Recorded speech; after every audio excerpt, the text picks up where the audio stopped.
It's a scene that has been viewed hundreds of millions of times, yet the reality behind the curtain was far more calculated than the cameras ever showed.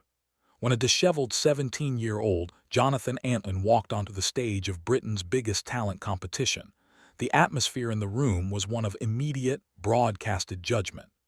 As a reporter covering the entertainment beat, you see these setups often.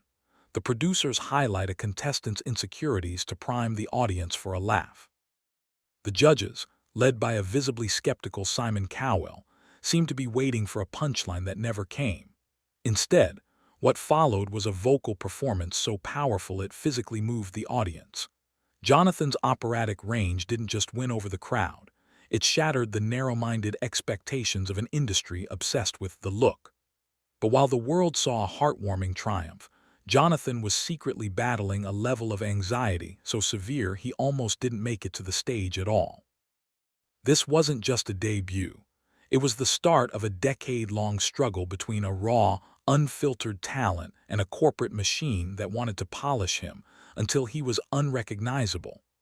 The applause masked a growing tension that was about to explode during a private meeting that would change his life forever. Behind the closed doors of the music industry's elite, a decision was being made that would test the soul of a teenager who had just become a household name. Shortly after the cameras stopped rolling, a high-stakes, indecent proposal was placed on the table by the top brass.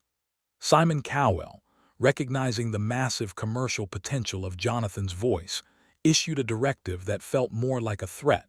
Drop your partner, Charlotte, and take the solo path to superstardom. It was a classic divide and conquer tactic used by labels to maximize profit. As a journalist tracking the career trajectories of reality stars, this is usually the moment where the dream turns into a business transaction. Most would have signed the paper and never looked back, but Jonathan did something that shocked the industry insiders. He refused. He chose a path of loyalty over the guaranteed fast track to wealth. This act of defiance sent shockwaves through the production team and changed the narrative of the competition. However, this choice came with a heavy price.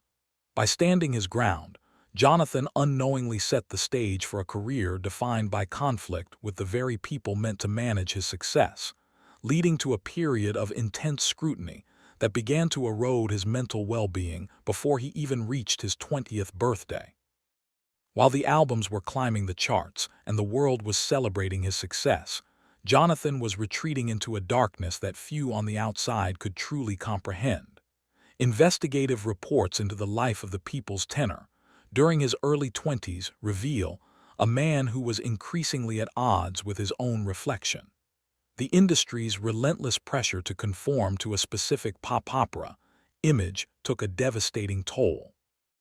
We've learned that during this period, Jonathan faced significant challenges with his internal health and mental stability.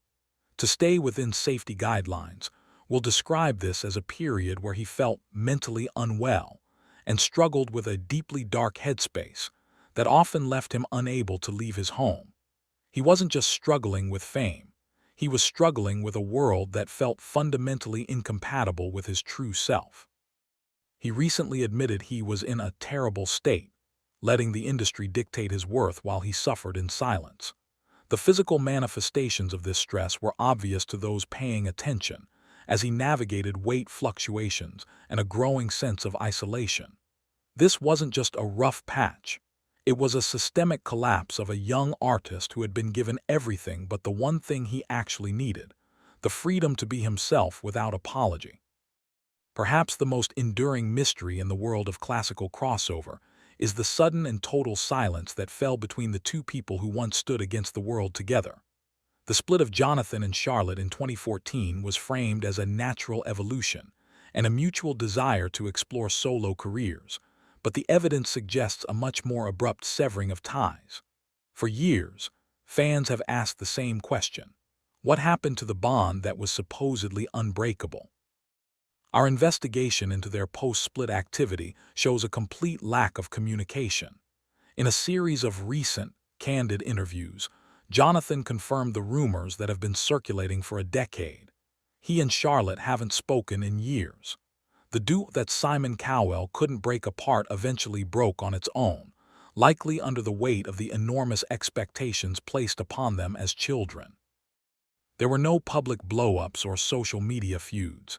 Instead, there was a cold, professional distance that hinted at deeper, untold conflicts. The industry had succeeded where it initially failed, separating two of its brightest stars and leaving a trail of what-ifs that still haunt the comment sections of their old videos.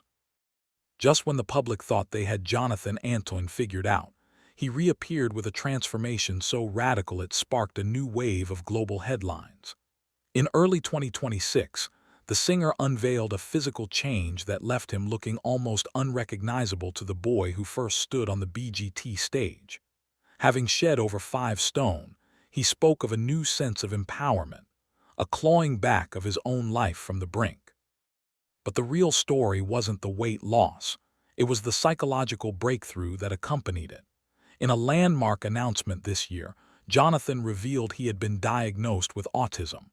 As a reporter, this is the missing piece that brings a decade of eccentric behavior and social anxiety into sharp focus.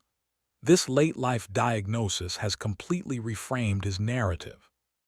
It turns out the struggles the media often mocked were actually the result of a neurodivergent mind trying to survive in a neurotypical industry. This revelation has fundamentally changed how he interacts with his fans and his craft. He's no longer the shy teenager trying to fit in. He's an advocate for a community that has long been misunderstood by the mainstream media. As we look toward the future, the boy who was once told he wasn't enough for a solo career is currently proving his critics wrong on a global scale. Today, Jonathan Antoine isn't just a talent show survivor. He is a sophisticated artist recording at the legendary Abbey Road Studios. His upcoming 2026 album, Speaking to You, is being touted as his most authentic work to date, free from the corporate meddling that defined his early years. He has successfully transitioned from a viral moment into a respected tenor with a global following that transcends the reality TV bubble. His journey from a bullied teenager to an international success story is more than just a musical career. It's a masterclass in resilience and the power of staying true to one's identity. He has managed to navigate the treacherous waters of the entertainment industry and emerge on the other side with his integrity and his voice fully intact. The people's tenor has finally found his own frequency, and the world is listening closer than ever before.